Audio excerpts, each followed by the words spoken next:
ஏற்கனவே சொல்லியிருந்தேன். 10ஆம் தேதிக்கு அப்புறமா என்ன பண்ணலாம்? எப்படி டெசிஷன் எடுக்கலாம்? மார்க்கெட் எந்த டைரக்ஷனில் போகுது? மார்க்கெட் எப்படி இருக்க போகுது? ஃபெடரல் பேங்க்கோட டெசிஷன்ஸ் என்ன இருக்க போகுது? ட்ரம்ப் என்ன டெசிஷன் எடுக்க போகிறாரு? டாரிஃப்ஸ் மாதிரி என்ன டெசிஷன் எடுக்க போகிறாரு? வேறு என்னென்ன மாதிரி அனௌன்ஸ்மெண்ட் வரப்போகுது? மார்க்கெட் எப்படி இருக்க போகுது? பிட்காயின் அது கேப்ஸை ஃபில் பண்ணிச்சா? இதையெல்லாம் பொறுத்திருந்து பார்த்து தான் நம்ம மார்க்கெட் எப்படி மூவ் ஆக போகுது, நம்ம அதுக்கு தகுந்த மிட்டிகேஷன் பிளான்ஸ் எடுத்துக்கலாம்னு சொல்லியிருந்தேன். அதை பற்றி தான் இந்த வீடியோவில் ப்ரீஃபாக பார்க்க போகிறோம். இதை பற்றி டீட்டெயில்டாக நம்ம லைவில் டிஸ்கஸ் பண்ணிக்கலாம். இப்போ என்ன நடந்துகிட்ருக்கு, எப்படி மார்க்கெட் இருக்குது, என்ன நிலவரத்தில் இருக்குன்றதை பற்றி தெளிவாக இந்த வீடியோவில் பார்க்கலாம். ஃபர்ஸ்ட் நியூஸே சிஎம்இ கேப், அதாவது சிகாகோ மெர்கன்டைல் எக்ஸ்சேஞ்ச் கேப்புன்னு சொல்லுவாங்க. பிட்காயினில் இந்த கேப் எப்போவுமே இருக்கும். இந்த கேப்பை ஃபில் பண்ணிவிட்டால் அடுத்து என்ன ஆகுனா பிட்காயின் மூவ்மெண்ட்டே இருக்கும்.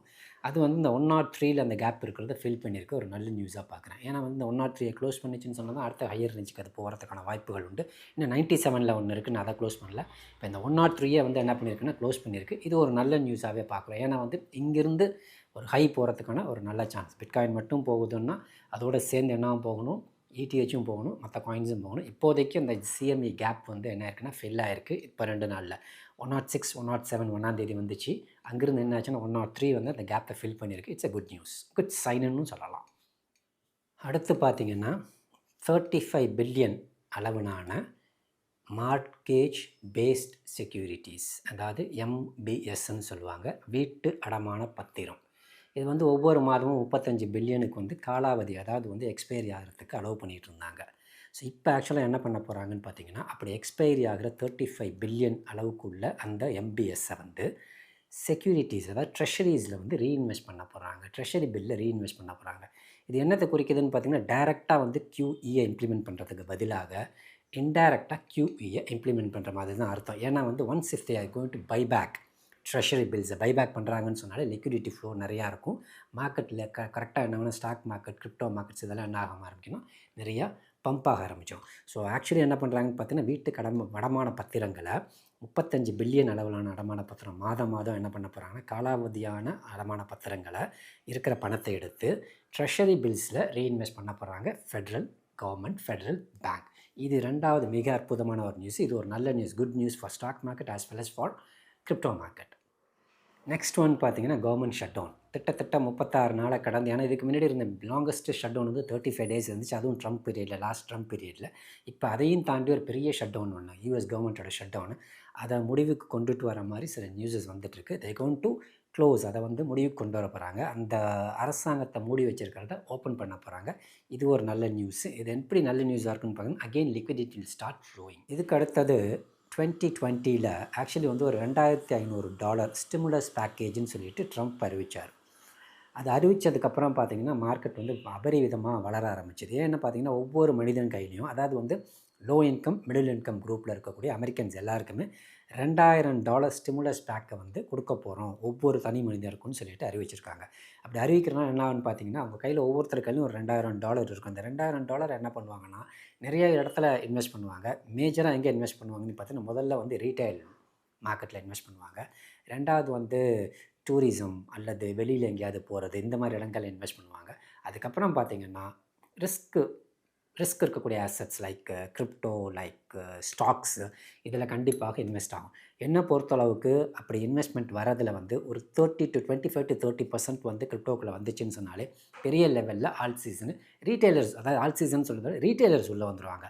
அந்த ரீட்டைலர்ஸ் உள்ளே வரும்போது என்ன ஆகும்னு பார்த்திங்கன்னா, நேச்சுரலி ஃபண்டு ஃப்ளோ ஆகும், லிக்விடிட்டி அதிகமாகும். லிக்விடிட்டி அதிகமாச்சுன்னா எல்லோரும் புல் மார்க்கெட் பேச ஆரம்பிப்பாங்க. அப்படி பேசும்போது பெரிய லெவலில் மார்க்கெட் என்ன ஆகும்னா ஃப்ளரிஷ் ஆகும். அப்படி ஃப்ளரிஷ் ஆகும், நம்ம ஈஸியாக என்ன பண்ணலாம், நம்ம ரொம்ப நாளாக ஹோல்ட் பண்ணி வச்சுருக்கிறத விற்றுட்டு ஒரு நல்ல ப்ராஃபிட்டோட வெளியில் வரலாம். இது அடுத்த முக்கியமான ஒரு நியூஸ். டிசம்பர் 1ஆம் தேதியிலேருந்து குவான்டிடேட்டிவ் டைட்னிங்கை எடுக்க போகிறோம், ரிமூவ் பண்ண போகிறோன்னு சொல்லியிருக்காங்க. அதனால் குவான்டிடேட்டிவ் ஈஸிங் உடனே ஆரம்பிக்கும்னு பார்த்தா அப்படி ஆரம்பிக்கிற மாதிரி எந்த நியூஸ் இது வரைக்கும் கொடுக்கல.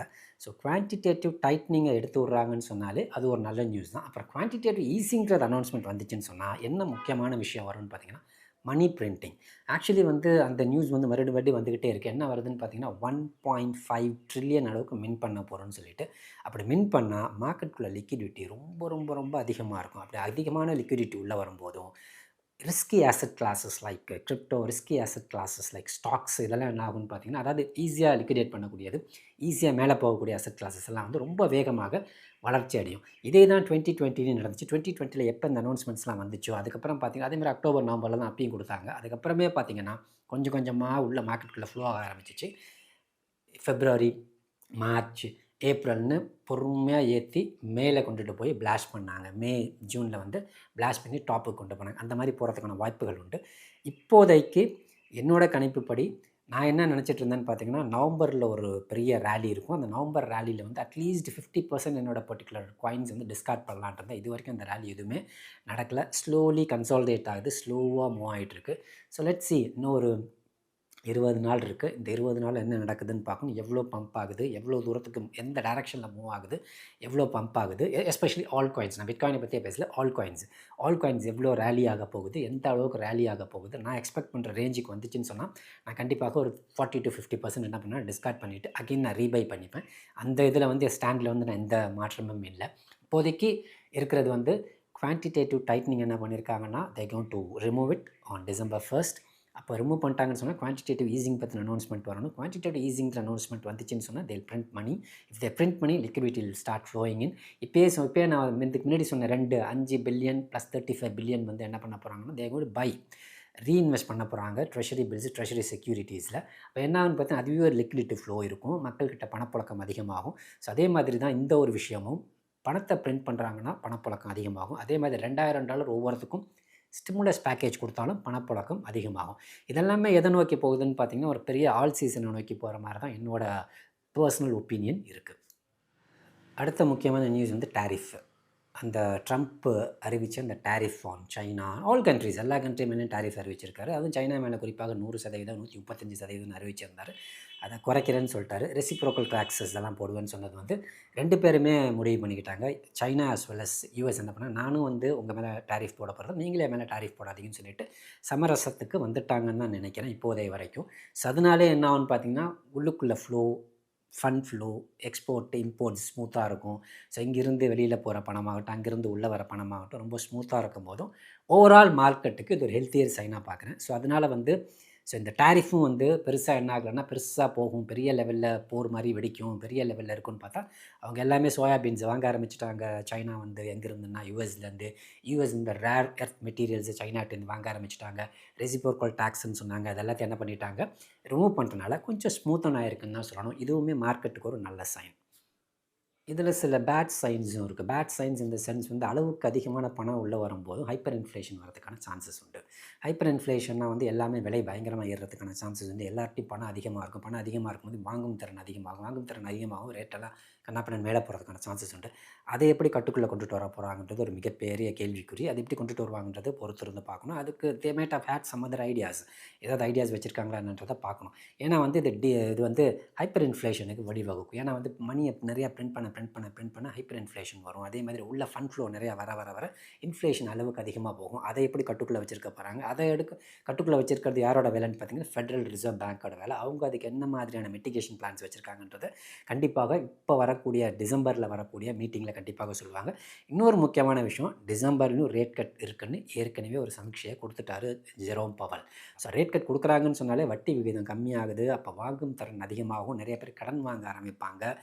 எஸ்பெஷலி ரீட்டைலரோ இன்ஸ்டிடியூஷன்ஸ் எல்லாம் வாங்கும் போதும் அப்படி வாங்குகிற பணத்தை எல்லாம் இது மாதிரியான ஃபாஸ்ட்டாக க்ரோ ஆகக்கூடிய அசெட்ஸில் கொண்டு வந்து போடுறதுனால லிக்விடிட்டி நிறையா இருக்கும், பணப்புழக்கம் அதிகமாக இருக்கும். அந்த பணப்புழக்கம் அதிகமாக இருக்கும் போதும் நேச்சுரலி என்ன ஆகும்னா இன்ஃப்ளேஷன் ரேட் அதிகமாகும். அதை எப்படி கட்டுக்குள்ளே வச்சுருக்க போகிறாங்கன்றது ஒரு பிக் கொஸ்டின் மார்க்.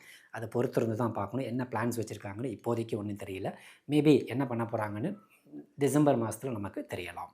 இன்னொரு முக்கியமான நியூஸ், ஆக்சுவலி இந்த நியூஸ் வந்து நிறைய பேர் கேட்டுகிட்டே இருக்காங்க. அது ஏற்கனவே போன வீடியோவில் நான் சொல்லியிருந்தேன். ஆக்சுவலி நாக்கா சம்மந்தமான news. It going to get டீலிஸ்டட் in Bridget அப்படின்னு சொல்லிட்டு. ஆக்சுவலி வந்து பிட்ஜெட்டில் டீலிஸ்ட் பண்ணுறாங்க, அது அஃப்கோர்ஸ் இது உண்மை தான். ஆனால் வந்து இன்னொரு முக்கியமான விஷயத்தை அவங்க அனௌன்ஸ் பண்ணியிருக்காங்க. என்னென்னு பார்த்தீங்கன்னா, பிட்ஜெட்டில் வந்து ஒரு விர்ச்சுவல் கார்டு, அதாவது வந்து ஒரு ஃபிசிக்கல் கார்டு மாதிரி ஒரு விர்ச்சுவல் கார்டு, அதாவது கிரெடிட் கார்டு மாதிரி ஒரு கார்டு, கிரிப்டோவை வச்சு பை பண்ணக்கூடிய ஒரு கார்டு அனௌன்ஸ் பண்ணியிருக்காங்க. அந்த கார்டில் பார்த்தீங்கன்னா நாக்காவோட பார்ட்னர்ஷிப்பும் பண்ணியிருக்காங்க. ஐம் நாட் ஷுர், டீலிஸ்ட்டும் பண்ணுறாங்க, அதே சமயத்தில் நாக்காவோட அதை பார்ட்னர்ஷிப்பும் போடுறாங்க. அது என்னன்னு புரியலை. செகண்ட் திங் வந்து எம்இஎக்ஸியில் வந்து டெபாசிட்ஸை வந்து ரிமூவ் பண்ணியிருக்காங்க அப்படின்னு சொன்னாங்க. எதுக்காக ரிமூவ் பண்ணியிருப்பாங்கன்னு கண்டிப்பாக உங்களுக்கே தெரியும்.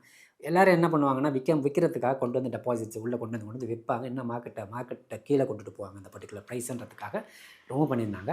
இப்போ என்ன சொல்லியிருக்காங்கன்னா, இன்னும் ஒரு நாளைக்கே நீங்கள் இன்றைக்கி வந்த நியூஸ் அதுதான் ஒரு 5 மணி நேரத்துக்கு முன்னாடி. நாளைக்கு வந்து முக்கியமான நியூஸ் ஒன்று இருக்குது. MEXCல டெபாசிட்ஸ் ஓப்பன் ஆகும். அப்போ பார்த்துக்கோங்கன்னு சொல்லியிருக்காங்க. இப்போ வரைக்கும் பார்த்தீங்கன்னா, நாட்டாவை பொறுத்தளவுக்கு நிறைய அப்டேட்ஸ் கொடுத்துட்ருக்காங்க. நிறையா பில்ட் பண்ணிகிட்ருக்காங்க. மேபி அவங்க கேம்ஸ் எல்லாம் இன்ஃபீரியராக இருக்கலாம். அவங்க அவங்க அவங்க அவங்க அவங்க டெவலப் பண்ணுற கேம்ஸ் வந்து ரொம்ப சப்ஸ்டாண்டர்டாக இருக்கலாம். ரொம்ப சின்ன பசங்க விளையாடுற மாதிரி இருக்கலாம். But it's a gaming studio.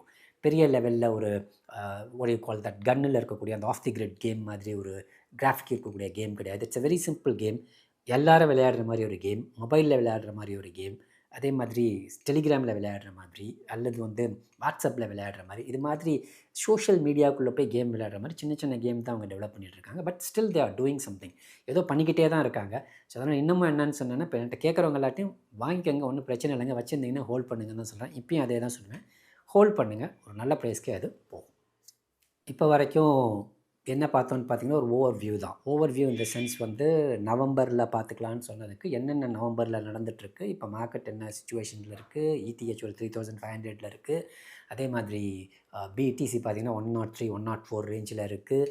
மற்ற காயின்ஸ் எல்லாம் முக்கியமான காயின்ஸ்னு பார்த்தா TAO ஒரு 375 இருக்குது, IP ஒரு 3.8 இருக்குது, விர்ச்சுவல்ஸ் ஒரு 1.36 இருக்குது. ஸோ Solana ஒரு 200 ரேஞ்சில் இருக்குது, BNB ஒரு 1200, இது மாதிரி ரேஞ்சஸில் இருக்குது. So it's not a bad sign, it's a good sign only.